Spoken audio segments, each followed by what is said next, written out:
بسم الله الرحمن الرحيم. من الشيطان اللعين الرجيم.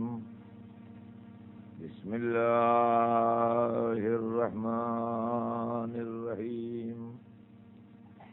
الحمد لله رب العالمين، والصلاة والسلام على سيدنا وشفيعنا أبي القاسم محمد وآله الطيبين الطاهرين المعصومين، ولعنة الله على أعدائهم أجمعين من يومنا هذا إلى يوم الدين.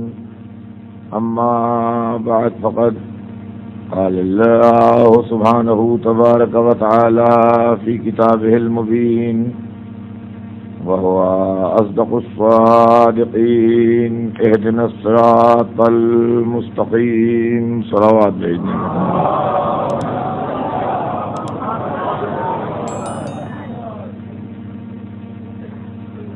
خداوند عالم قرآن مجید میں ارشاد فرما رہا ہے کہ اہدنا الصراط المستقیم، یعنی ہمیں یہ دعا مانگنا چاہیے کہ اللہ تو ہمیں سیدھے راستے پر باقی رکھ. سلسلہ کلام ذہن عالی میں ہوگا. ہمارے آپ کے درمیان 3 دن تک گفتگو محض لفظ علم پر چلتی رہی کہ ہم صرف علم کے وسیلے سے 1400 برس کا راستہ طے کر کے رسول و آل رسول تک جا سکتے ہیں. یہ بات میں نے شروع کی پہلی یا دوسری مجلس میں واضح کر دی تھی کہ صراط مستقیم ان لوگوں کا راستہ ہے قرآن کے بقول جن پر اللہ نے اپنی نعمتیں نازل کی، اور یہ بات طے شدہ ہے کہ جن لوگوں پر نعمتیں نازل ہوئی ہیں ان میں مولائے کائنات سرکار دو عالم جناب سیدہ اور حسنین علیہم السلام ضرور ہیں، لیکن یہ سب ہم سے بہت کافی فاصلے پر ہیں. ان میں کی آخری فرد یعنی امام حسین علیہ السلام کی شہادت کو بھی 1350 سال سے زیادہ ہو چکے ہیں. 1 سال بڑھ گیا اس سال، یعنی 1351 سال پورے. تو یہ 1351 سال کا فاصلہ ہمیں ان تک پہنچنے کے لیے، تاکہ ہم ان کی باتیں معلوم کر سکیں، کس ذریعے سے ہم طے کریں، کس سواری پر بیٹھ کے ہم جائیں جو وہاں تک پہنچیں، کس کو رہبر بنائیں جو ہم ان کی محفل میں حاضر ہوں اور ان کے ذریعے ان کا طور طریقہ اور ان کے احکام معلوم کریں. تو 3 دن گفتگو اس موضوع پر گھومتی رہی کہ علم وہ واحد ذریعہ ہے جس کے ذریعے ہم ان تک جا سکتے ہیں، ورنہ کوئی ہمیں نہ وہاں پہنچا سکتا ہے نہ ہم وہاں جا سکتے ہیں. ہم جس چیز کا بھی سہارا لیں گے وہ اس مشکل منزل میں ہم کو ساتھ چھوڑ دے گی اور نہ پہنچا پائے گی سوائے علم کے. اور علم حاصل کرنے کے لیے پھر گھوم کے انہی لوگوں سے لو لگانا پڑے گی جن کو اللہ نے صاحب علم بنایا ہے، جن کے پاس علم قرآن ہے، جن کے پاس علم حدیث ہے، جن کے پاس علم تفسیر ہے، جن کے پاس علم فقہ ہے، جن کے پاس علم اصول ہے، جن کے سینوں میں علم کے خزانے ہیں. انہی لوگوں تک ہمیں پہنچنا ہے اور وسیلہ بنانا ہے علم کو. جب تک ہم علم کو وسیلہ نہ بنائیں گے، جب تک ہم اپنی منزل تک نہ پہنچیں گے. عزیزان گرامی، میں اپنے بیان کو شروع کرنے سے پہلے یہ بات ضرور عرض کر دوں آپ کی خدمت میں کہ وسیلہ تو علم ضرور بنے گا، لیکن کون سا علم اور کس کا علم؟ دیکھیے میں جو کچھ بھی عرض کر رہا ہوں اس کو بڑے توجہ کے ساتھ آپ سماعت فرمائیں تاکہ ذہن سے جو بیان کے تانے بانے ہیں وہ منتشر نہ ہونے پائے۔ ہم جس عالم میں سانس لے رہے ہیں اور ہم جہاں جی رہے ہیں اور ہم جس ماحول میں پل رہے ہیں اس ماحول میں صداقت ایک نہیں ہے، بلکہ ہر دکان پر یہ بورڈ لگا ہے کہ یہاں صداقت بکتی ہے، اور ہر دکان کا مال دوسری دکان سے الگ ہے۔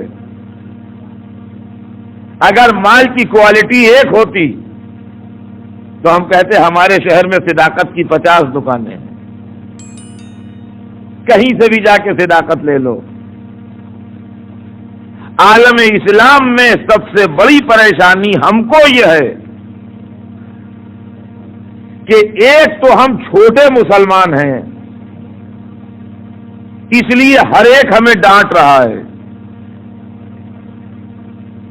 جیسے بچہ ہو کہ ہر ایک بڑا اس کو آنکھیں دکھا رہا ہے، ادھر کہاں بیٹھے، ادھر کہاں آئے، ادھر کہاں اٹھے، یہ کیا کیا، وہ کیا کیا، بڑوں کی بات نہیں مانتے، نہایت بدتمیز ہو تم۔ یہ بھول گئے کہ یہ بھی کبھی بچے تھے، بغیر اس بات کو یاد کیے ہوئے کہ ان پر بھی کبھی بچپن کا زمانہ گزرا ہے، بچے کے اوپر خونخوار ہو رہے ہیں بڑے۔ ہمارے واسطے یہی صورتحال ہے کہ ہم پیدا ہونے میں جو لیٹ ہوئے تو ہم تمام بڑے بڑوں کے عتاب اور غصے کا نشانہ بن گئے۔ تم کیا کر رہے ہو، تم کیسے ایسی بات کرتے ہو، تم کیسے ایسا سوچتے ہو، تم چھوٹے مسلمان ہو، تم خراب مسلمان ہو، تم گندے مسلمان ہو، تم جھوٹے مسلمان ہو، تم بے ایمان مسلمان ہو، تم مکار مسلمان ہو۔ ساری برائیاں ہم میں ہیں۔ اگر ہم پہلے ہی پیدا ہو جاتے 1400 برس پہلے تو بڑے فائدے میں رہتے۔ اگر نیکیاں کرتے تو سبحان اللہ، اور اگر خطائیں بھی ہوتی تو ہماری خطا اجتہادی ہوتی، اور کوئی ہم سے پوچھنے والا نہ تھا کہ تم نے کیا کیا۔ مشکل یہ ہے کہ ہم لیٹ پیدا ہوئے، اور لیٹ پیدا ہونے کے نتیجے میں ہر ایک کا بھروسہ ہمارے اوپر ختم ہو گیا۔ کیا یہ تو کمتر درجے کے مسلمان ہیں؟ حالانکہ ہم کبھی کبھی یہ سوچتے ہیں مگر کہنے کی ہمت نہیں کرتے کہ بڑے ناراض نہ ہو جائیں،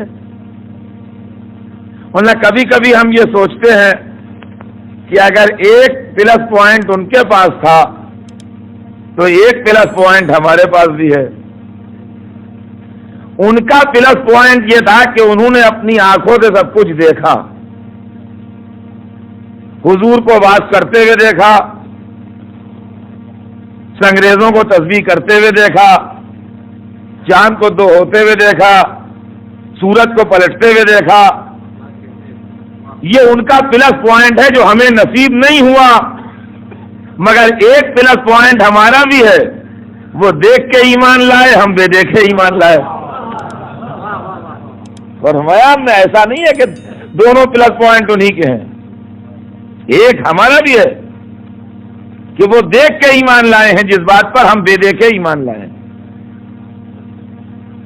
جب انہوں نے چاند کو دو ہوتے دیکھا جب ایمان لائے، ہم نے سن کے خالی کلمہ پڑھا، ہم نے انگریزوں کو تسبیح پڑھتے نہیں دیکھا مگر ہم ایمان لائے، ہم نے سورج کو پلٹتے نہیں دیکھا مگر ہم ایمان لائے۔ ایک بات، دوسری بات کہیے تو ادب سے عرض کروں، اگر میری بات کو کوئی کسی بری طرف نہ لے جائے کہ میں اس بات کا قائل نہیں ہوں کہ اس زمانے میں سب برے ہی برے رہتے ہیں، اور پہلے سب اچھے ہی اچھے رہتے تھے. میرا اپنا خیال یہ ہے کہ ہر زمانے میں برے اور اچھے لوگ ایک ساتھ دنیا میں رہتے ہیں. کچھ خراب کیریکٹر ہوتے ہیں, کچھ اچھے کیریکٹر ہوتے ہیں, کچھ ایسے ہوتے ہیں تھوڑے خراب ہیں تھوڑے اچھے ہیں, کبھی نیکی کی کبھی برائی کی, نماز بھی پڑھ لی, لڑائی بھی لڑ لی, کسی کا دل بھی خوش کر دیا, کسی کی دل آزاری بھی کر دی, گناہ بھی ثواب بھی واجب بھی ادا کیا, حرام کام بھی سرزد ہوا, سبھی کچھ ملی جلی مکس زندگی ہے ہر زمانے میں. اب رہ گیا یہ کہ ایک بات ایسی ہے کہ جس چیز کو ہم نے دیکھا نہیں ہے اس کو ہم عمدہ سمجھتے ہیں, اور جس کو ہم نے دیکھا ہے اس کی اچھائی برائی دونوں ہمارے سامنے ہے اور ہمارے یہاں. لہذا عام طور سے یہ بات مشہور ہے کہ پرانا زمانہ اچھا تھا, آج کا زمانہ خراب ہے. جس سے سنیے وہ یہ کہتا ہے ارے آج کا زمانہ کیا جناب, ہمارا زمانہ پہلے کا زمانہ اچھا تھا. ارے 100 برس پہلے کی بات کیجئے, کیا کہنا صاحب 100 برس پہ اس زمانے کے لوگ سچے ہوتے تھے, اب جھوٹے ہونے لگے.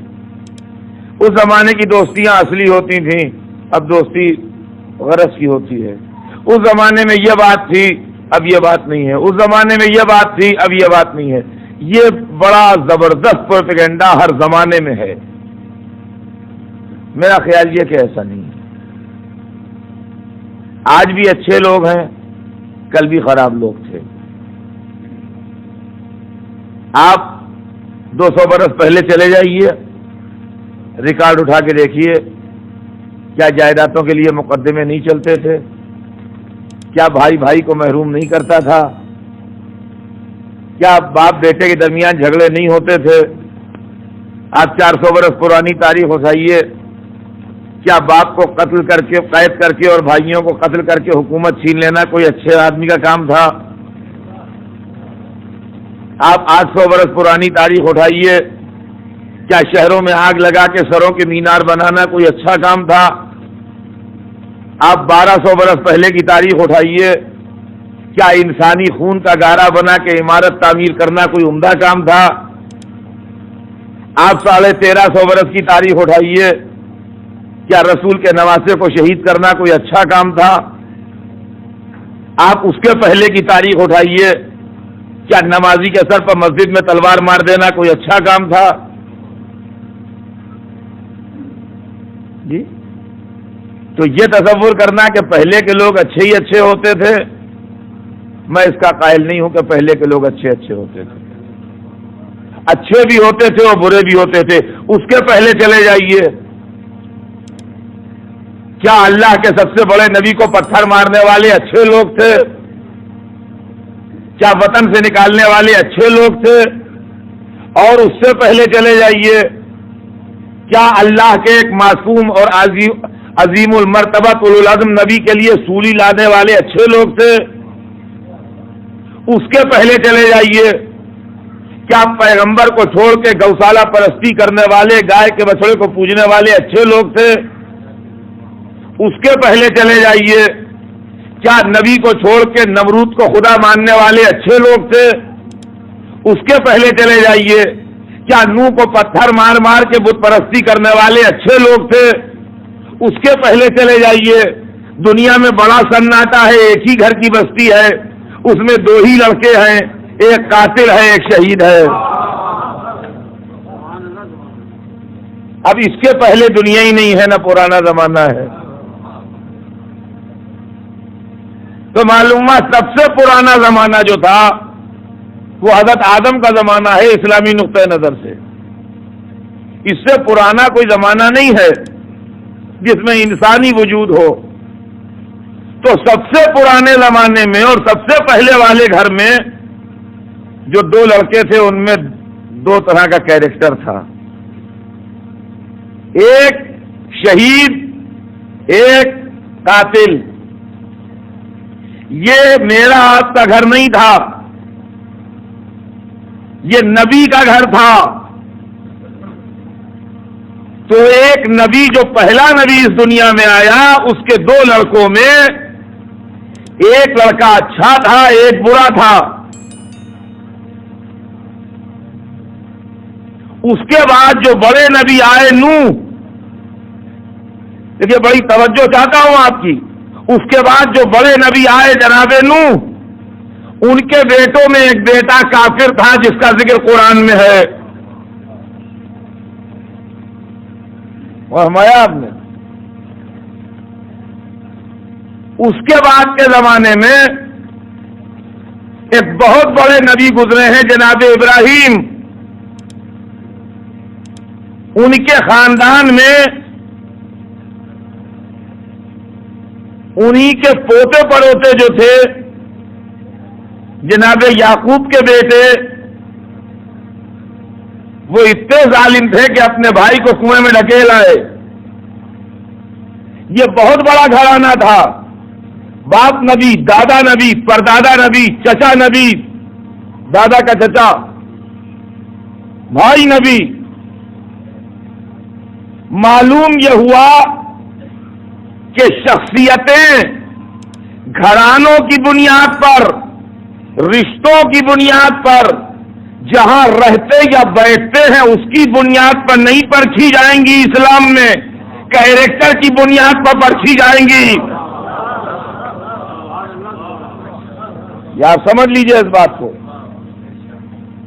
کس کے بیٹے ہیں، کس کے بھائی ہیں، کس کے گھر میں رہتے ہیں، کہاں اٹھتے بیٹھتے ہیں، یہ کوئی معیار نہیں ہے. آپ کیسے ہیں، آپ خود کیسے ہیں، اس بنیاد پر پرکھے جائیں گے. یہ ہم پر ایک بہت بڑی زیادتی ہوتی ہے کہ جو بزم رسول میں بیٹھ گیا سر جھکاؤ، اس یونیورسٹی کا طالب علم ہے. یونیورسٹی کی عزت تسلیم، مگر ہر یونیورسٹی میں لڑکے فیل بھی ہوتے ہیں. محمد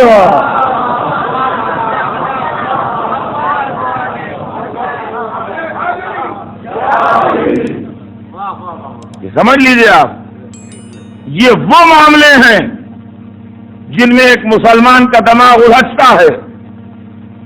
ہاں تم نے یہ کیسے کہہ دیا، کیسے کہہ دیا؟ نہ ہماری کسی سے دوستی ہے، نہ دشمنی ہے، نہ تعلقات اچھے ہیں نہ خراب ہیں. ہم سینکڑوں برس بعد کے لوگ ہیں. نہ ہمیں کسی سے لینا ہے نہ دینا ہے، نہ ہمیں رشتہ داری کرنا ہے، نہ بیٹی لینا ہے نہ بیٹی دینا ہے، نہ جائیداد بیچنا ہے ان کے ہاتھ، نہ جائیداد خریدنا ہے. نہ ہمارے گھر کی دیوار ملتی ہے، نہ ہمارا کھیت ملتا ہے ان کے کھیت سے جھگڑا ہو. نہ ایک ہی پوسٹ کے اوپر ہم دونوں نے اپلائی کیا ہے. جھگڑا کس بات کا؟ بھائی انہی باتوں میں جھگڑا ہوتا ہے دنیا میں. نہ وہیں پر برابر میں ہماری دکان ہے کہ ان کی دکان زیادہ چلتی ہو، ہمیں کیا گاہک کم آتے ہو. ایسا کوئی واقعہ ہی نہیں ہے. پریشانی کس بات کی ہے میاں؟ ہمیں صرف کردار رسول و آل رسول معلوم کرنا ہے، اس لیے کہ ہم صراط مستقیم کی تلاش میں ہیں. ہمیں یہ معلوم کرنا ہے کہ رسول کا راستہ کیا ہے. اس لیے کہ قرآن ہم کو یہ گائیڈ لائن دے رہا ہے کہ صراط الذین انعمت علیہم، ان لوگوں کا راستہ جن پر اللہ نے اپنی نعمتیں نازل کی ہیں. ہم بیٹھے ہوئے ہیں یہاں، رسول ہے 1400 برس کے فاصلے پر.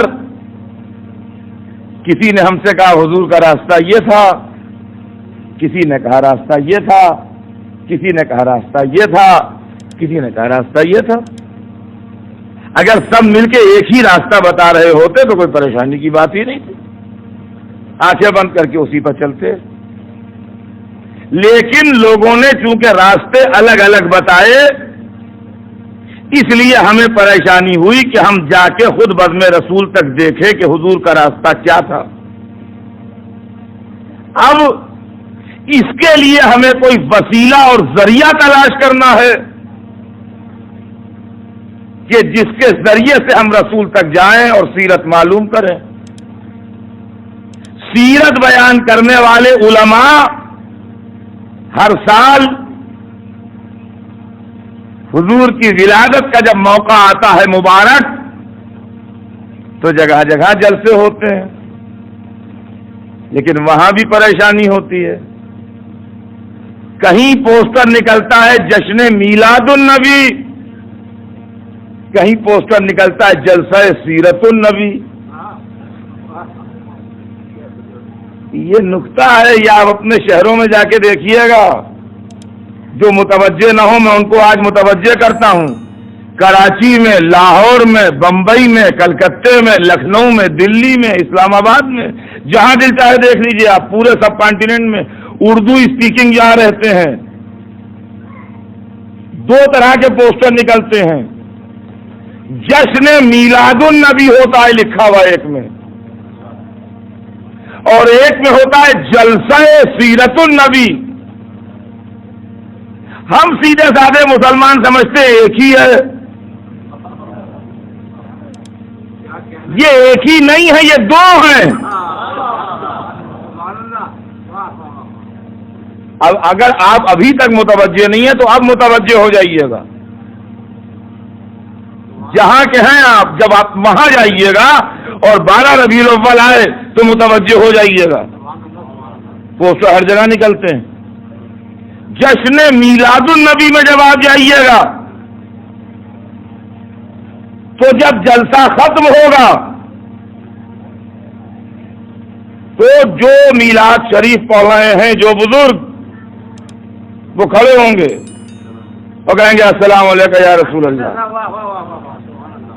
اور جلسہ سیرت النبی میں جب آپ جائیں گے تو وہاں یہ ذکر ہوگا کہ ہمارے جیسے تھے سلام و قیام حرام ہے، یہ کام نہ کرنا. تو یہ تو صاحب ہمارے ہی گھر میں پریشانی ہو گئی کہ رسول کی سیرت وہاں کچھ بیان ہو رہی ہے، وہاں کچھ بیان ہو رہی ہے، وہ دوسرا راستہ بیان کر رہے ہیں، وہ دوسرا راستہ بیان کر رہے ہیں. اب ہم کدھر جائیں؟ صراط الذین انعمت علیہم، ان کا راستہ جن پر نعمتیں نازل ہوئیں. پالنے والے ان پر تو ہوں گی نہیں جو لوگ وہاں ہیں. محمد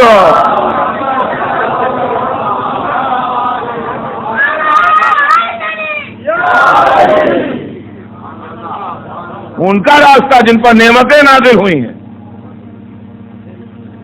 ایک نے پڑھا کہ حضور نورانی تھے، روحانی تھے، پاک تھے.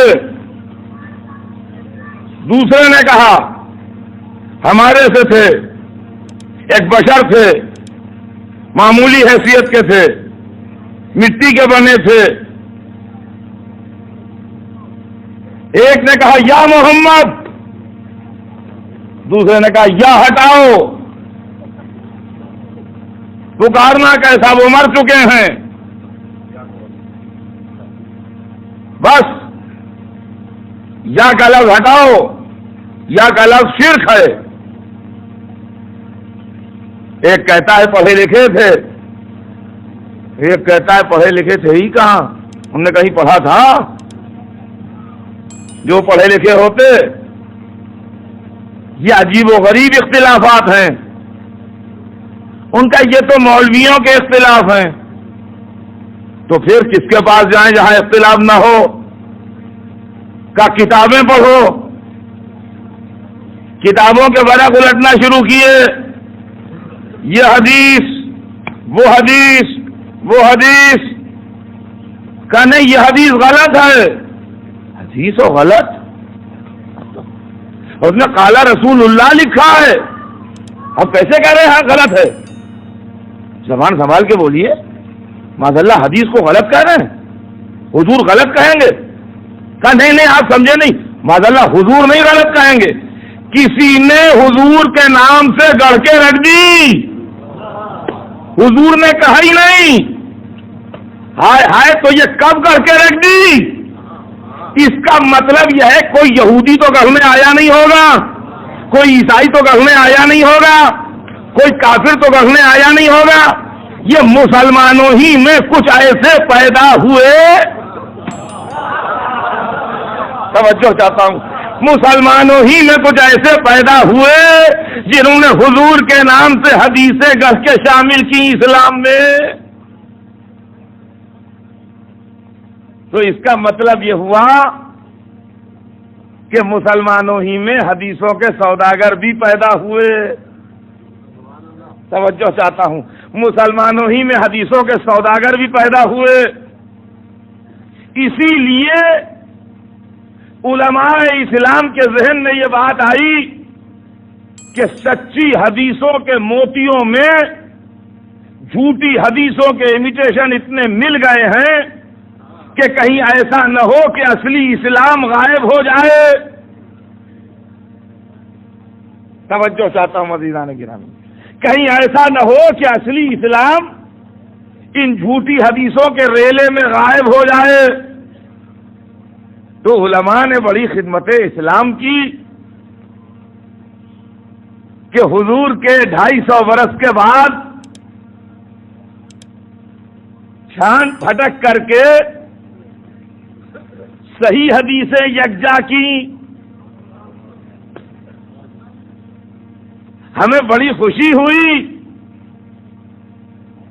کہ حدیث کی کتاب کے ساتھ لفظ صحیح ایڈ ہوا، لیکن ایک غم بھی ہوا،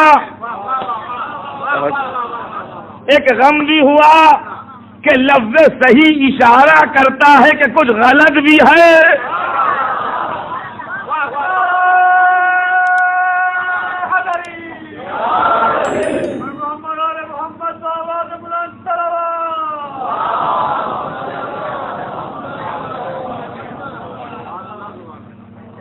ایک غم بھی ہوا کہ لفظ صحیح اشارہ کرتا ہے کہ کچھ غلط بھی ہے.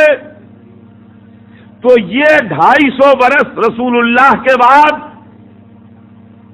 اس لیے کہ پہلی صحیح کتاب کے مصنف سن 256 ہجری میں تو دنیا ہی سے چلے گئے، تو اس کے پہلے ہی پہلے لکھی گئی ہوگی یہ کتاب.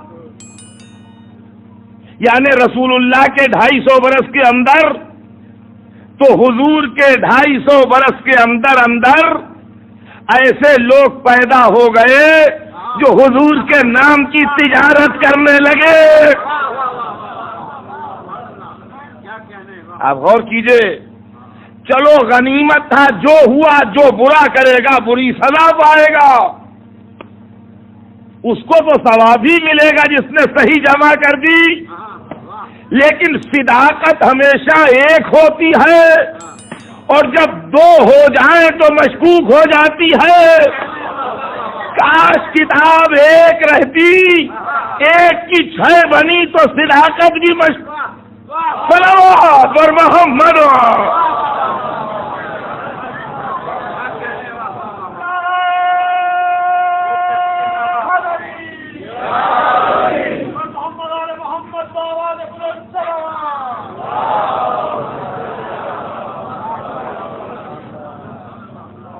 یہ میرے اپنے گھر کی بات ہے، نہ میرا ذاتی مسئلہ ہے. یہ ایک ایسے ذہن کی فکر ہے جو رسول کی سیرت معلوم کرنا چاہتا ہے، قرآن کا مطلب سمجھنا چاہتا ہے، اللہ کی مرضی معلوم کرنا چاہتا ہے، تاکہ دین میں اس کا راستہ صحیح رہ سکے. علماء کی کثرت اور ان کا اختلاف، حدیثوں کی شدت اور راویوں کی زیادتی، یہ سب چیزیں ہمارے دل کو دھڑکاتی ہیں کہ کیا ہوگا. پھر ہر دور اقتدار میں علماء کا زیر اثر اقتدار آنا، یہ اس سے بڑا سانحہ ہے اسلام کے لیے. تو اب ہم بنی امیہ کے دور کو دیکھیں کہ بنی عباس کے دور کو دیکھیں کہ ترک و تاتار کے زمانے پر اعتبار کریں کہ مغل شہنشاہوں پر بھروسہ کریں. ہم دمشق کے عشرت قدوں میں اسلام ڈھونڈنے جائیں کہ دجلے کی رنگین راتوں میں اسلام ڈھونڈنے جائیں کہ ہندوستان کے عالیشان محلوں میں اسلام ڈھونڈنے جائیں، کہاں جائیں؟ کہاں جائیں تلاش حق میں؟ یا رسول اللہ، فریاد آپ کا 1400 برس بعد کا امتی ٹکریں کھا رہا ہے، بھٹک رہا ہے صراط مستقیم کی تلاش میں، اور آپ کے دین میں اتنے اختلافات ہو گئے ہیں کہ سمجھ میں نہیں آ رہا ہے کیا کرے۔ پوچھنے جاتے ہیں تو عتاب کا شکار ہوتے ہیں، اگر دل کی کھٹک بیان کرتے ہیں تو کافر کہلاتے ہیں، اگر کسی جواب پر ہماری سمجھ میں نہ آئے اپنے ڈسسیٹسفیکشن کا اظہار کرتے ہیں تو الزام لگتا ہے اس پارٹی سے ہو گئے۔ یا رسول، آپ دنیا میں لوگوں کو اسلام میں بلانے آئے تھے، آپ کی قوم کے علماء اسلام سے خارج کرنے آئے ہیں۔ آپ کا کام تھا مسلمان بنانا، ان کا کام ہے مسلمانوں کو اسلام سے خارج کرنا۔ دیکھیے، علماء کا کام رسول کے کام سے الگ جا رہا ہے۔ علماء کا کام اسلام سے خارج کرنا ہے کہ نکلو اسلام سے، جاؤ واپس، تم مسلمان نہیں ہو، نکل جاؤ۔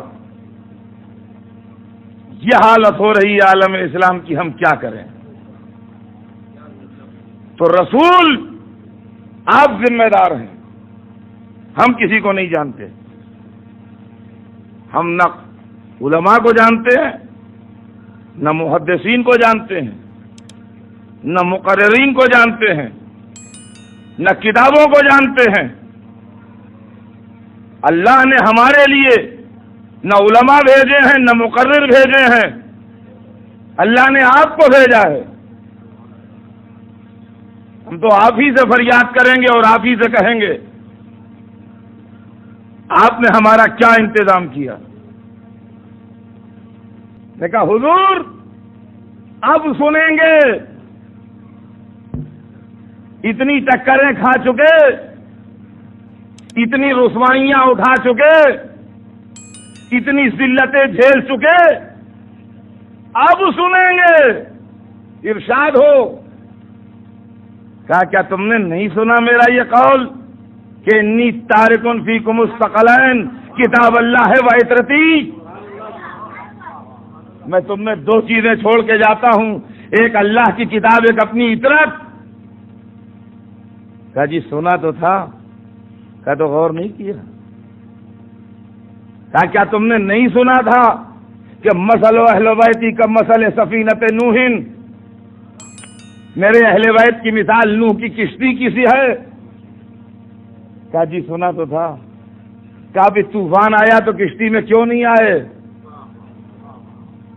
کہا کیا تم نے نہیں سنا تھا کہ علی مع الحق والحق مع علی، علی حق کے ساتھ، حق علی کے ساتھ؟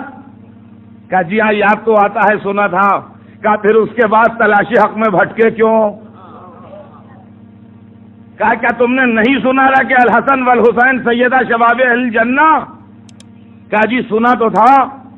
کہا پھر جنت کی تلاش میں ہر دروازے پر گئے کیوں؟ اور فرمایا ہم نے تو اب رسول جس کو اللہ نے دین دے کے بھیجا تھا، اس نے ہمارے واسطے پوری رہنمائی کا انتظام کر دیا۔ اب اگر ہم رہنمائی سے محروم ہو جائیں تو یہ ہماری اپنی ذمہ داری ہے، رسول کی ذمہ داری نہیں۔ اگر ہم صراط مستقیم کو کھو دیں تو یہ ہماری ذمہ داری ہے۔ توجہ چاہتا ہوں عزیزان گرامی، بس ایک مثال، اور مثال ہی کے اوپر بات تمام آج کی، اس لیے کہ یہ سبجیکٹ تو میرا بڑا طویل ہے اور یہ چلتا رہے گا انشاءاللہ مجلسوں میں، کہ روشنی اگر چھپ جائے غور کیجیے گا، روشنی اگر چھپ جائے تو ذمہ داری اس کی ہے جس نے روشنی کی ہے، اور روشنی ہوتی رہے اور ہم آنکھیں بند کر لیں تو ذمہ داری ہماری ہے۔ اس حسینیہ کا جو مینجمنٹ ہے مجلسیں کرتا ہے رات کو، تو اس کا فرض ہے کہ روشنی کا بھی بندوبست کرے۔ اب اگر اس نے ایسے بلب لگائے کہ جن میں روشنی کم ہو، یا بالکل نیچے نیچے دیوار میں روشنی کے بلب لگائے کہ جب لوگ آن کے بیٹھے تو وہ روشنی چھپ گئی سب، اور حال میں اندھیرا ہو گیا، اب ایک دوسرے سے ٹکرا رہا ہے، گر رہا ہے، ایک کی ٹھوکر دوسرے کو لگ رہی ہے، لڑ رہے ہیں لوگ کہ دیکھ کے نہیں چلتے، ان کا دیکھیں کہاں، اندھیرا ہے دیکھیں کہاں۔ تو مینجمنٹ کی ذمہ داری ہے کہ وہ روشنی کا پراپر ارینجمنٹ کیوں نہیں کرتے ہیں؟ جب لوگوں کو بلایا ہے تو روشنی کا پراپر ارینجمنٹ ہونا چاہیے،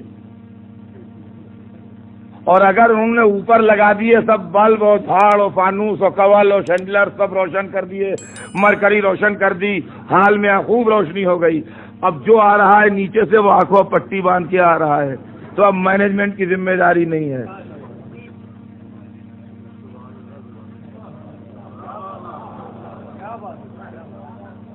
اب مینجمنٹ کی ذمہ داری نہیں ہے، اب آپ کا اپنا فیل ہے کہ آپ کسی سازش کے تحت، کسی اسکیم کے تحت، کسی مقصد کے تحت، کسی کے بھڑکائے میں جب حسینیہ کے زینے پر اوپر چڑھتے ہیں تو آنکھیں بند کر لیتے ہیں، اور اس کے بعد پھر ٹکراتے ہیں، لڑتے ہیں، ایک دوسرے پر گرتے ہیں، ایک دوسرے کو مار پیٹ کرتے ہیں، ایک دوسرے کو الزام دیتے ہیں کہ جب ہم بیٹھے تھے تم نے ہمارے اوپر پیر رکھ دیا۔ یہ سب ہوتا ہے۔ توجہ چاہتا ہوں عزیزان گرامی، یہ سامنے کی بات ہے، بس اب اسی کو سن لیجیے آج کہ رسول نے ہدایت کے واسطے قرآن و اہل بیت نام کی جو دو روشنیاں لگائی ہیں، اگر یہ کسی دور میں چھپ گئی ہوں تو ذمہ داری رسول پر ہے، اگر دنیا نے آگ بند کی ہو تو ذمہ داری پر۔ چلو محمد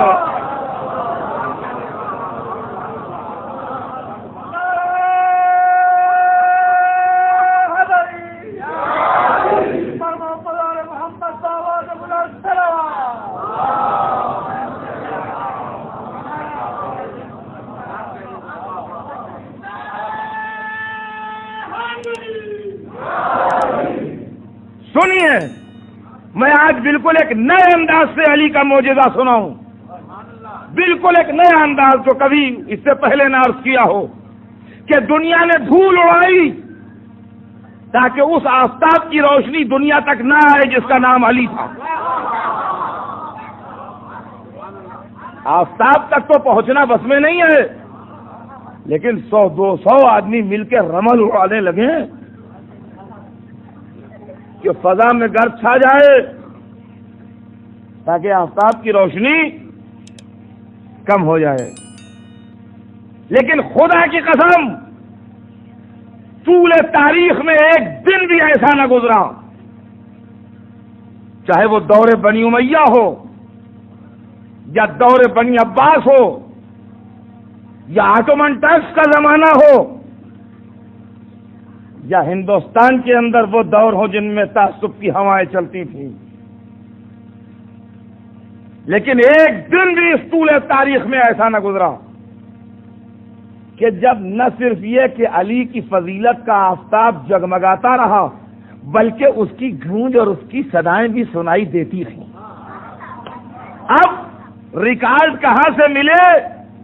آپ یقین مانیں کہ ہر دور میں نہ فقط یہ کہ علی رہے بلکہ اپنی تابانیوں سمیت رہے اور ان کی مدح ہوتی رہی۔ دیکھیے، معمولی آدمی کی مدح نہیں ہوتی ہے، ذکر ہونا اور ہے، تعریف ہونا اور ہے، جو ریکارڈ میں رہ جائے لٹریچر کے، علی اس ہستی کا نام ہے کہ ایک طرف سر کٹ رہے ہیں، گردنیں اڑ رہی ہیں، قید خانے بھرے جا رہے ہیں، دوسری طرف لٹریچر میں علی کی تعریف کا ریکارڈ آ رہا ہے۔ توجہ سنیے، یہ معجزہ نہیں ہے تو اور کیا ہے؟ میں آپ کو طول تاریخ کا ایک سروے کرا دوں۔ آغاز حیات رسول میں حسان ابن ثابت نے مولا علی کی مدح میں قصیدہ کہا جو تاریخ میں موجود ہے۔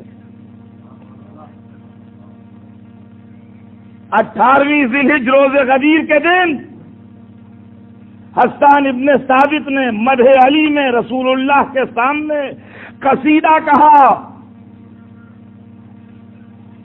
جو تاریخ کے ریکارڈ میں ہے، اور حضور کا قول کہ حسان تو جب تک مدح علی کرتا رہا روح القدس تیری تائید کرتے رہے۔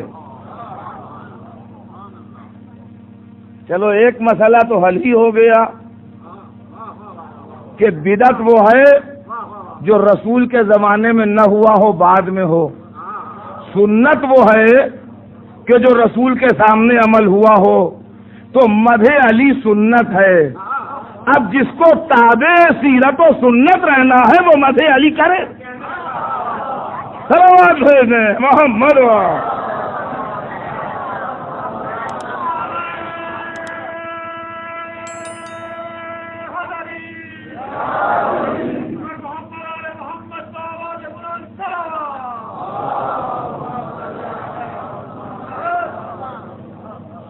میں آپ کو پروز نہیں سناؤں گا، میں آپ کو صرف پوئٹری کا ہلکا سا ایک ریکارڈ دکھاؤں گا، جھلک، بہت ہلکی جھلک، ورنہ ڈیٹیل ہو تو پوری 10-20 مجلسیں ہو جائیں ختم نہ ہو۔ مدح علی میں اتنا لٹریچر ہے، خدا کی قسم، مدح علی میں اتنا لٹریچر ہے کہ 10-20 مجلسیں اس کے لیے کافی نہیں ہیں۔ سال 2 برس آدمی تقریر کرتا رہے تب بھی شاید کافی نہ ہو۔ میں تو خالی ایک ہلکی سی ایک جھلک، بس جیسے ایک منٹ بھر کے لیے جیسے ٹی وی پر کوئی فلیش ہوتی ہے کوئی چیز ایسے، ہاں بس ایک یہ ذرا سا۔ رسول کے زمانے میں حسان نے قصیدہ کہا، تاریخ کے ریکارڈ میں ہے۔ رسول کا زمانہ گزرا، دور بنی امیہ کا آغاز ہوا،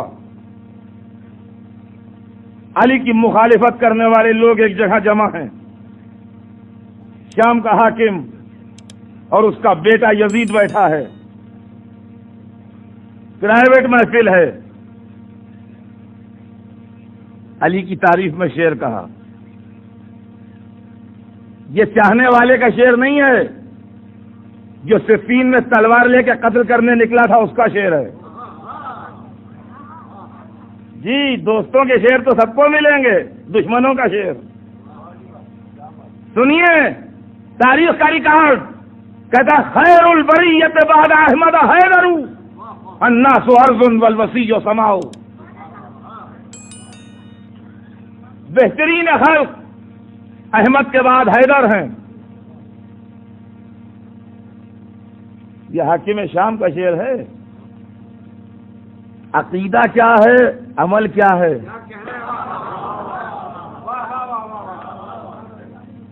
احمد کے بعد حیدر، بیچ میں کچھ نہیں۔ ہاں، خیر البریت بعد احمد حیدر،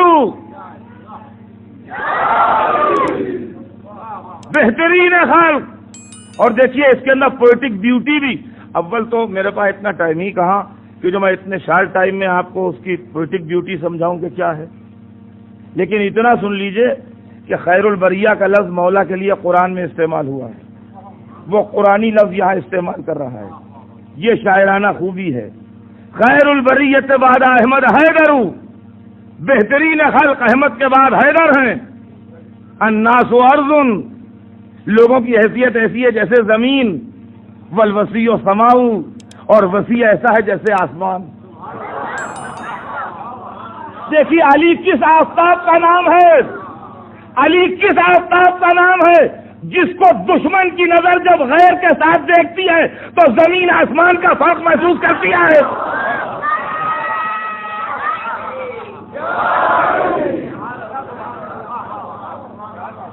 الناس ارض والوسیع سواء، انسان ایسے ہیں جیسے زمین، وسیع ایسا ہے جیسے آسمان۔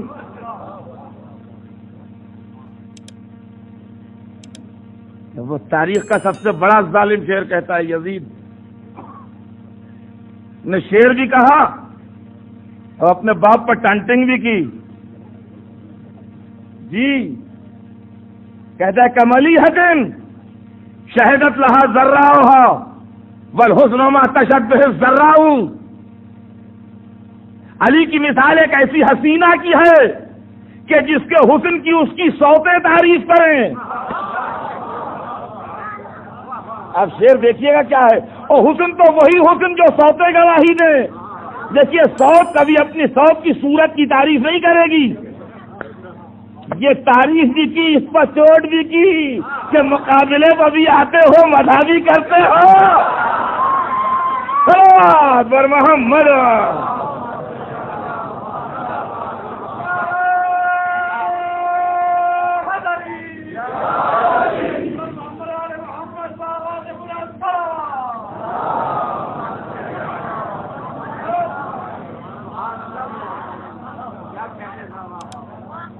علی معجزہ نہیں ہے تو کیا ہے یہ؟ ایک طرف ساری مخالفتیں بھی جاری، ایک طرف یہ ریکارڈ بھی بن رہا ہے۔ امام شافعی، آگے بڑھی تاریخ، یہ پہلی صدی ہجری تھی، تاریخ 250 برس آج تک آگے سے نکل گئی، 150 برس، دوسری صدی آ گئی۔ امام شافعی ایک مسلک کے امام، ایک فقہ کے، ایک اسکول آف تھیالوجی کے ہیڈ، ایک مسلک فقہ کے سربراہ، مشہور نام ہے، آپ سب جانتے ہیں۔ مدح علی میں جو کہہ گئے وہ معلوم ہے، کہتے ہیں علامہ علامہ وحتی متا واتب فی حب هذا الفتى وهل زوجت فاطمہ غیرہ وفی غیرہ حلتا حلتا۔ دیکھیے شعر اپنے زمانے کی تاریخ کا آئینہ دار بھی ہوتا ہے، اس کو شاعر سمجھتے ہیں۔ جو زمانے کے حالات ہوتے ہیں وہ اس پوئٹری میں جھلکتے ہیں۔ امام شافعی کہتے ہیں کہ علامہ علامہ وحتی متا واتب فی حب هذا الفتى، کہاں تک مجھے ملامت کی جائے گی؟ علامہ علامہ، کہاں تک میری ملامت کی جائے گی، مجھے برا کہا جائے گا؟ وحتی متا واتب، اور کہاں تک مجھ پر اطاعت کیا جائے گا، کہاں تک لوگ مجھ پر ناراض ہوں گے؟ فی حب هذا الفتى، اس جوان کی محبت میں۔ سمجھے؟ دیکھیے اس کے اندر بھی کیا بیوٹی ہے، لفظ فتح استعمال کیا علی کے لیے، وہی لا فتح،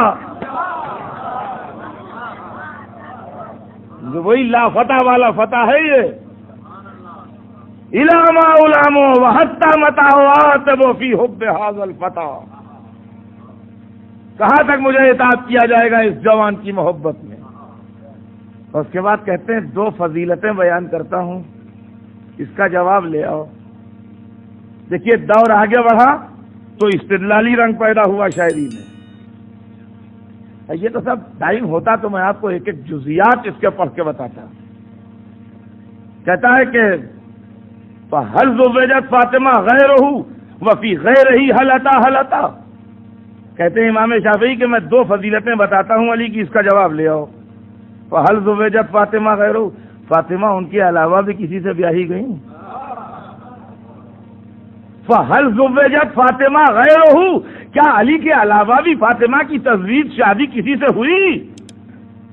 ارے امام صاحب یہ آپ کیا کہہ رہے ہیں؟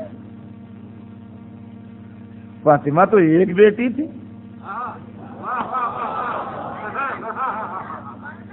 اوروں کے ساتھ تو دو بیاہی گئے، یہ تو بڑی کمزور دلیل معلوم ہو رہی ہے۔ امام شافعی کا انداز بیان کہہ رہا ہے کہ ایک ہی بیٹی کے قائل تھے۔ صلوات بھیج دیں محمد۔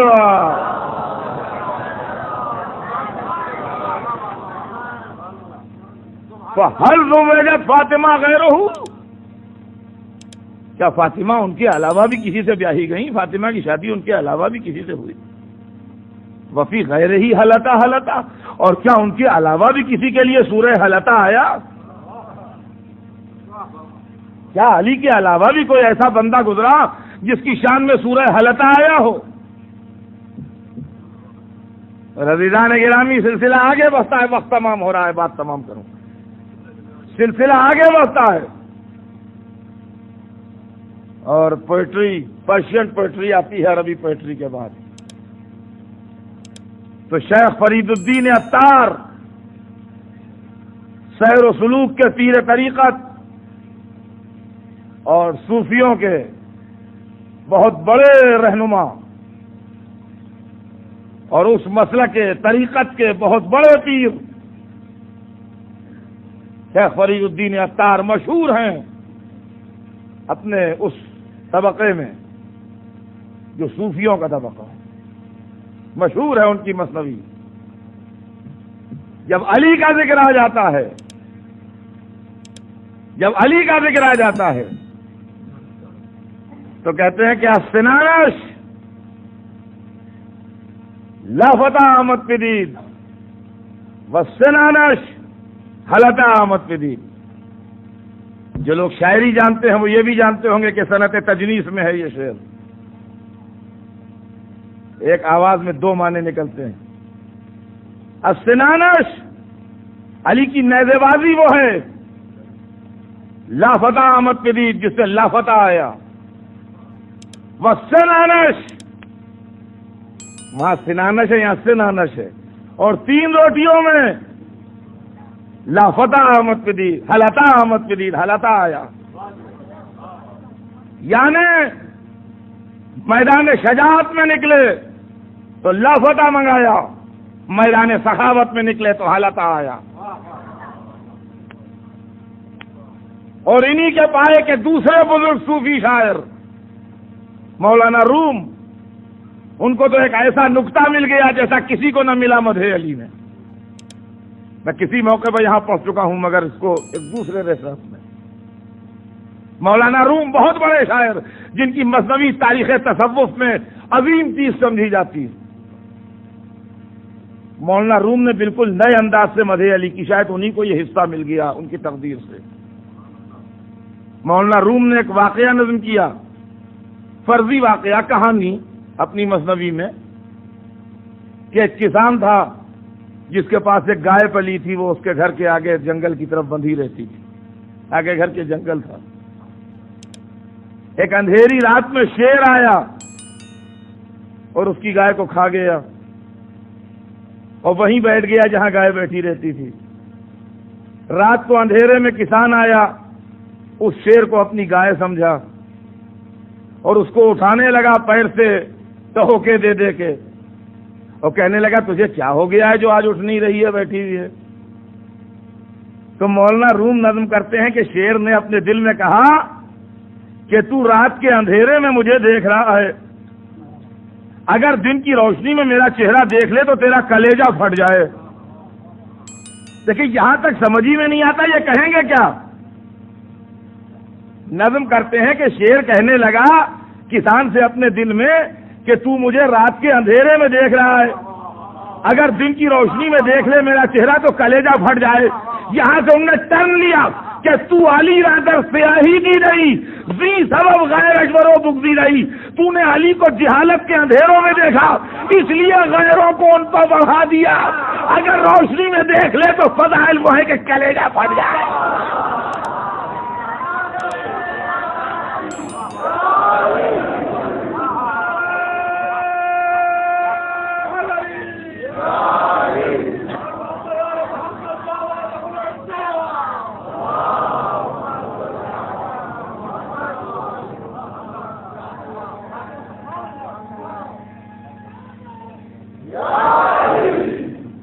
تو علی را در سیاہی دی رہی، ذی سبب غیر اجبر و بغضی رہی۔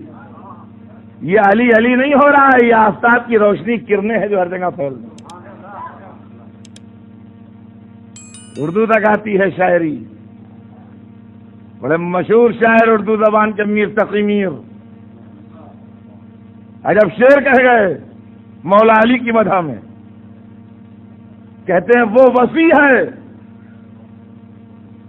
وہ وسیع ہے، وہ ولی ہے، وہ علی ہے، وہ ہے. شعر کی کیفیت دیکھیے گا، یہ آپ کی زبان کا شعر ہے، اس میں ٹرانسلیشن کی ضرورت نہیں ہے. وہ وسیع ہے، وہ ولی ہے، وہ علی ہے، وہ ہے جس سے بالا تر تصور کیجئے تو کچھ نہیں. فکر بشر حیران ہو جاتی ہے کہ اس کے آگے کیا ہے. مشہور شاعر غالب جب آتا ہے تو اس طرح اپنی معذوری ظاہر کرتا ہے کہ کس سے ہو سکتی ہے مداحی ممدوح خدا، کون کر سکتا ہے آرائش فردوس بری.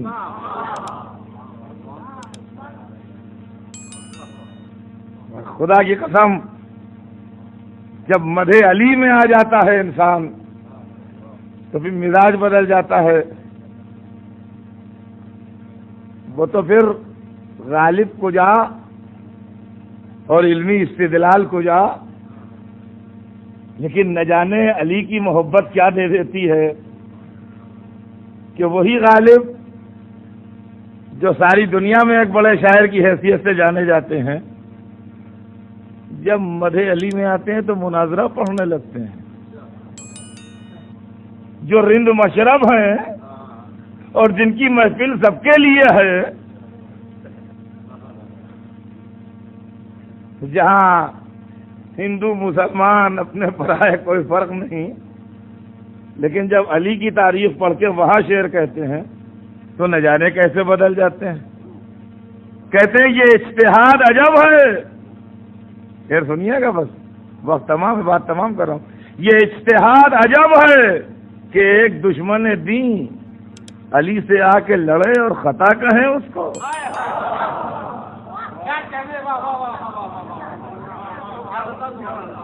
اب علماء اسلام ہم پر الزام نہ دیجئے، یہ زبان خلق ہے جو بول رہی ہے. صلوات بھیجیں محمد.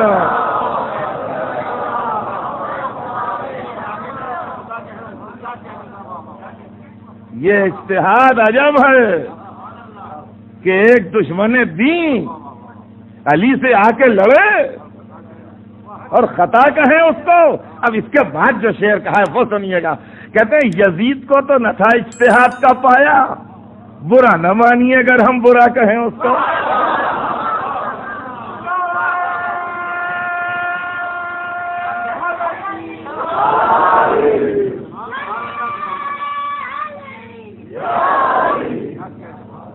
یزید کو تو نہ تھا اجتہاد کا پایا، برا نہ مانیے اگر ہم برا کہیں اس کو.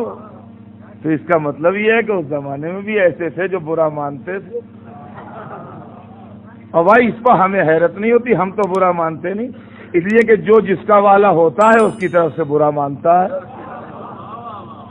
چلو اچھا ہی ہے جو لوگ برا مانتے، پتہ تو لگ جاتا ہے کہ یزید والے کون ہیں. آج بہت انشاءاللہ کل عرض کروں گا زندگی رہی اس سلسلے میں.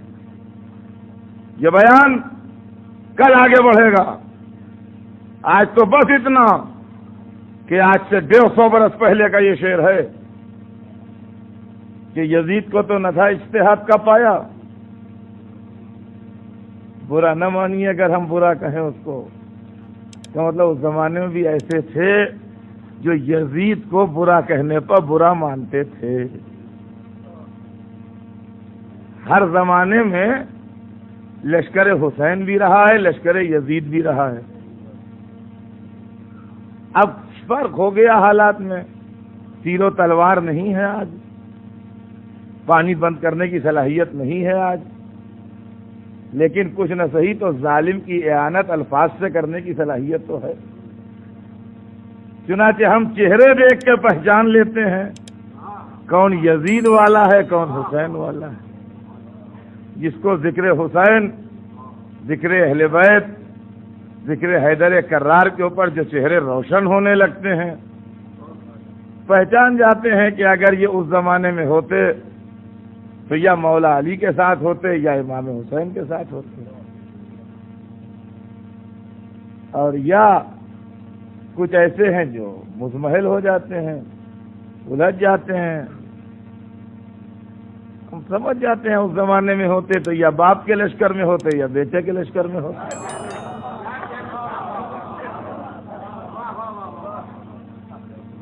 دو باتوں میں سے ایک بات ہوتی، یا ادھر ہوتے جو علی سے لڑ رہے تھے یا ادھر ہوتے جو حسین سے لڑ رہے تھے. لیکن ہزار تعویلوں کے بعد بھی عالم اسلام کی سمجھ میں آتا نہیں کہ مسئلہ کیا ہے. اسی لیے حسین نے اپنے ساتھ سے مجمع کم کر دیا. صرف 72 آدمی تھے. صرف وہ لوگ تھے جن کا سیرت و کردار، جن کا عمل، جن کی پاکیزگی دنیا کو معلوم تھی. خدا کی قسم امام علی مقام کا مرتبہ تو بہت بلند تھا. بنی ہاشم کے شہزادوں کی عظمت تو بہت ہی زیادہ تھی. جو اصحاب امام کے ساتھ آئے تھے ان کے سیرت و کردار کی پاکیزگی ایسی تھی کہ انہوں نے دشمن کے سامنے کھڑے ہو کے چیلنج دیا ہے کہ اگر ہمارے متعلق کو جانتے ہو تو بتاؤ. جی وہ دشمن جو خون بہانے کو تیار ہے، جو پانی روکے ہوئے ہے اور جو تلواریں سوتے کھڑا ہے قتل کرنے کے لیے، وہ کیا مروت کرے گا کہ کچھ آپ کے خلاف جانتا ہوگا وہ نہ بولے گا؟ ارے وہ تو اگر معمولی بھی کوئی بات ہوگی تو اس کو انلارج کر کے بتائے گا. جناب حبیب، جناب مسلم، جناب زہیر، یہ وہ بزرگ تھے جو آئے کوفے والوں کے سامنے اور کہا کوفے والوں ہماری بھی زندگیاں کوفے میں کٹی ہیں، بتاؤ تم نے ہم سے کبھی کوئی غلطی دیکھی؟ ہمیں کسی برے رنگ میں دیکھا، کسی غلط لائن میں دیکھا، کوئی گناہ ہم سے دیکھا؟ اور کوفے والوں نے کہا نہیں، تم سے سوائے خیر کے کچھ نہیں دیکھا. کہا تو جب تم نے ہم سے سوائے خیر کے کبھی کچھ نہیں پایا تو ہم آج بھی تمہیں خیر کی طرف بلا رہے ہیں. فرزند فاطمہ کو ذبح نہ کرو، حسین کو شہید نہ کرو، ہم تمہیں اچھائی کی طرف بلا رہے ہیں. معصومہ کے بیٹے کو قتل نہ کرو جگر خارا کے لال کے لیے. مگر خدا برا کرے ان پر جن کے دلوں پر مہریں لگی تھیں اور جن کو دولت دنیا کی ہوس نے دیوانہ بنا دیا. مگر اللہ اللہ، کربلا میں کون سا جوش تھا صراط مستقیم بتانے کے لیے. تاریخ بتاتی ہے حسین کا بوڑھا سپاہی مسلم ابن عقیل، مسلم ابن اوسجا، جو اپنے بال بچوں کو لے کے آئے تھے کربلا میں. میں نے کتاب میں تو نہیں پڑھا مگر میرا دل کہتا ہے کہ بیوی بچوں کو شاید اسی لیے لائے تھے کہ کسی کو یہ شبہ نہ ہو کہ نصرت حسین کو جا رہے ہیں، کسی کو یہ شبہ نہ ہو کہ نصرت حسین کو جا رہے ہیں. ایسا سمجھا جائے کہ یہ قافلہ لیے ہوئے بال بچوں کو لیے ہوئے کہیں جا رہے ہیں. اور جب لڑنے کے لیے نکلے ہیں تو کربلا ابھی بیان نہیں ہوئی ہے پوری. 1350 برس سے بیان ہو رہی ہے مگر ابھی کربلا بیان نہیں ہوئی ہے. 25% نہیں بیان ہو پائی ہے کربلا. مسلم ابن اوسجا نے جو ضعیفی میں جہاد کیا ہے آپ جانتے ہیں کیا تھا؟ تاریخ لکھتی ہے کہ جب یہ ضعیف آدمی کمر کس کے اور پیشانی پر اپنی بھویں لٹکی بھی اٹھا کے اور رومال باندھ کے بیٹھا ہے تو ایسا لگ رہا تھا جیسے جوان شیر ہے. اور اس کے بعد جو دشمن پر حملہ کیا ہے تو مولا علی کے جہاد کی تصویر دکھا رہا تھا. غلام علی ہی کے تو غلام تھے نا، لہذا آقا کی جھلک کیوں نہ آتی؟ مولا علی کے فضائل میں ہے. آپ پڑھیے مولا علی کے فضائل کی روایتیں اور کتابیں تو اس کے اندر یہ لکھا ہے کہ الضارب بالسیفین والطاعن بالرمحین. یہ مولا علی کے جملے ہیں آپ کے القاب میں. الضارب بالسیفین، علی نے کبھی کبھی میدانوں میں یوں بھی لڑائی لڑی ہے کہ 2 ہاتھوں میں 2 تلواریں لے لی ہیں. اور یہ دیکھیے بڑا مشکل کام ہے، دونوں ہاتھ ایک طرف چلتے ہیں، نہ جانے کون سا فن جنگ تھا علی کا کہ دو ہاتھوں میں دو تلواریں لے کے الگ الگ چل رہی ہیں، ادھر والے اینگل سے کٹ رہے ہیں، ادھر والے ادھر، الضارب بالسیفین، دو تلواروں سے ضرب لگانے والے، والطاعن بالرمحین، اور دو نیزے لے کے لڑنے والے۔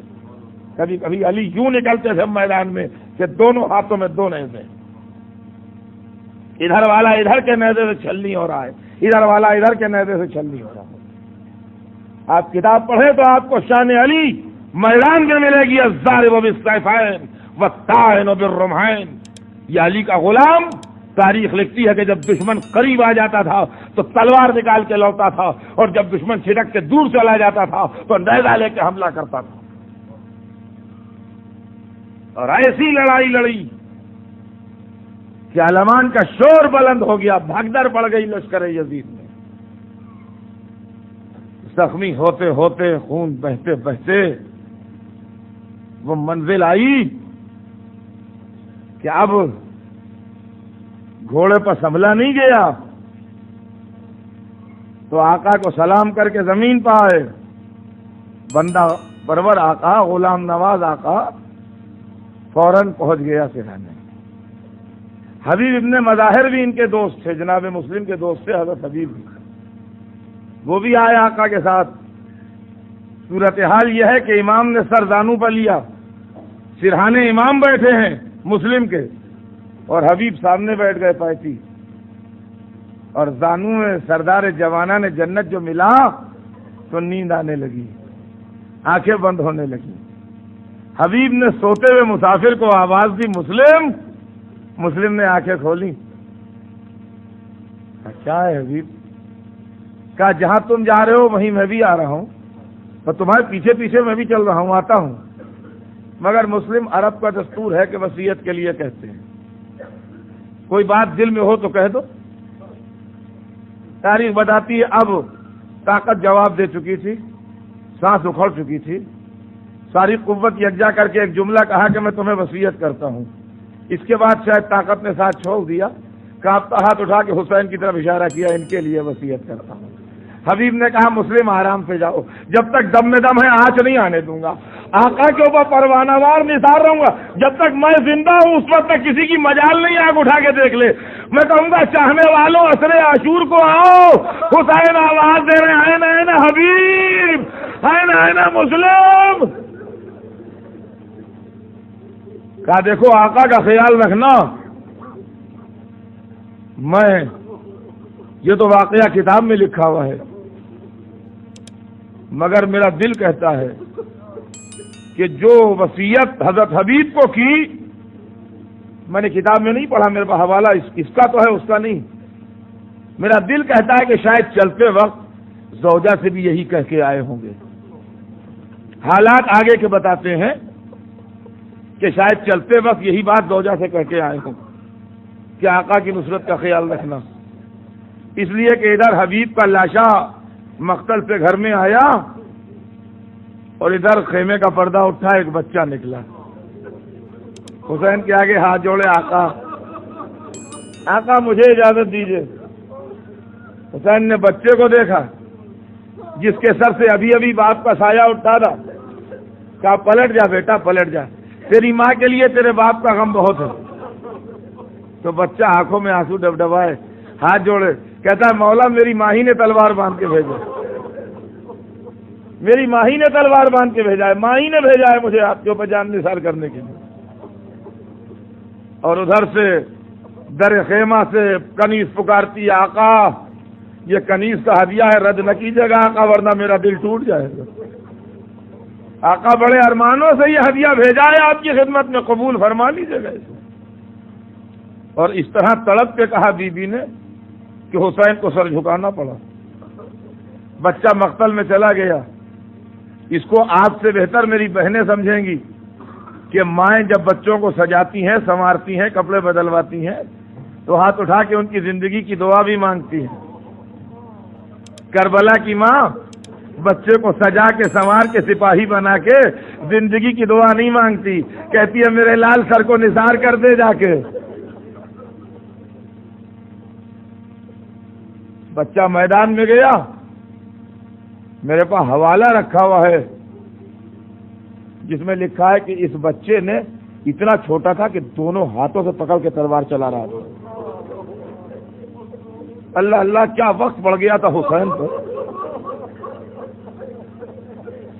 خدا کی قسم کلیجہ ٹکڑے ہو جائے خالی یہ سوچ کے کہ بچے آ رہے ہیں لڑنے کے لیے۔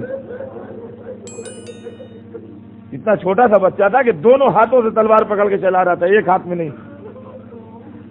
لیکن میرے پاس وہ کتاب موجود ہے جس میں یہ لکھا ہے کہ اس چھوٹے سے بچے نے 17 آدمی مار ڈالے تھے۔ یہ 17 کی فگر اس لیے سمجھ میں نہیں آتی کہ وہاں عباس و علی اکبر جیسے لوگ لڑ رہے تھے، اس لیے 17 کی فگر کے اوپر نظریں آپ کی جمیں گی نہیں۔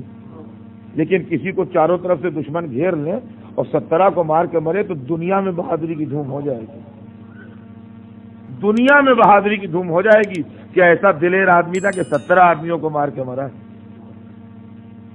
17 آدمیوں کو مار کے مرا، ایسا دلیر تھا۔ یہ چھوٹا سا بچہ تھا لیکن حسین کی نصرت میں ایسا شیر ہو رہا تھا کہ 17 آدمی مار ڈالے، اور اس کے بعد ظالموں نے مل کے اس کو گرایا اور سر کاٹ کے ماں کی طرف اچھال دیا۔ او خدا کی قسم، مامتا تڑپ گئی ہوگی، انسانیت کانپ گئی ہوگی۔ ماں نے جلدی سے کٹا سر اٹھایا، سینے سے لگایا، منہ پر منہ رکھا۔ یہ نہیں کہتی کہ تیرے بعد جی کے کیا کروں گی، یہ نہیں کہتی مجھے اپنے پاس بلا لے، یہ نہیں کہتی میرے لال تیرے بعد دنیا تاریخ، کہتی ہے مرحبا میرے لال، تو نے مجھے فاطمہ زہرا سے سرخرو کر دیا۔ ارے ماں بچوں کو عصر عاشور کو بلاؤ۔ لبیک یا حسین، لبیک یا حسین، لبیک یا حسین، لبیک یا حسین، لبیک